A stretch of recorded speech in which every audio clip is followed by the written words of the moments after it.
Okay, so let's do a range test. Kind of brush fires outside, so I can't be out very long. I'm already feeling kind of sick, but yeah, it is cooler right now. It's the afternoon. So here we got it.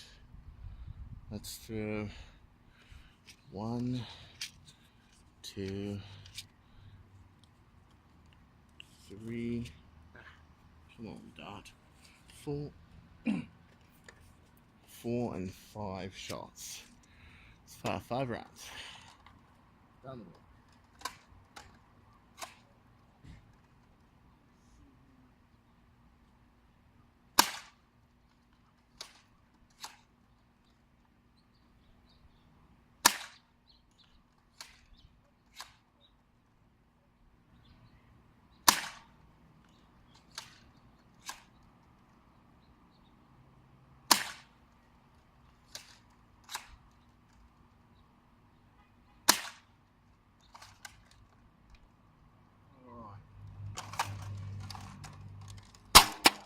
Let's go see how we did.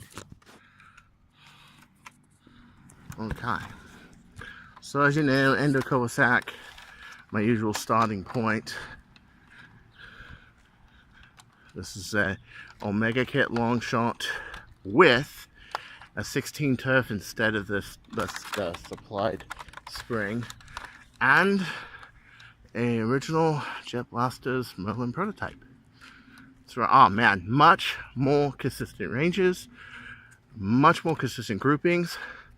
I can see it's a little off, but I can adjust that with a trim of a scope, because instead of going straight here where I pointed it, they all went kind of like here in a line. But you can see they're pretty much all in a line. You see that? Past about the 180 mark and going into the 220. I have one that went all the way to 220. Yeah. So this is about 180 right here.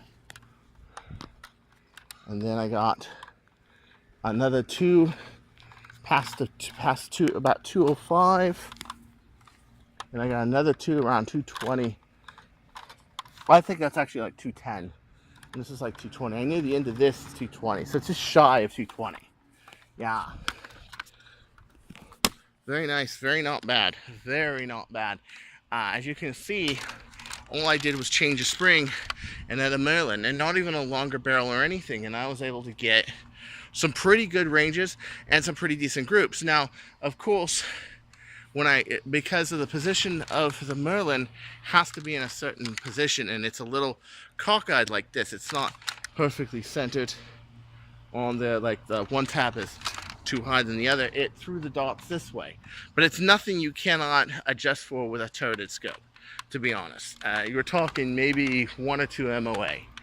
So you have adjustable scope, throw a Merlynn on there, you keep everything where it is why I don't touch Big Blue.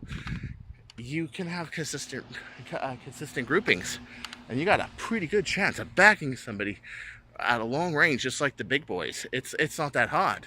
But of course, this is a Merlynn Prototype. This is not a 0. This is a Merlynn, and it's fairly good.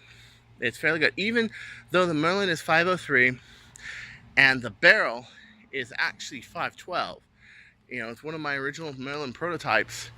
It does pretty good, and it has plenty of air and power at the end of the barrel to I had an ant on my hand, and not the kind you're related to either, to actually give it enough spin to do it. And you saw the original test, how it was like down here, and the groupings were kind of wide. Here, they were within a few feet of each other this way, and they were all in the same line of sight. So with this kit, a rifle kit really helps. Maybe a Scar, maybe a 0, maybe a Merlynn. Yeah.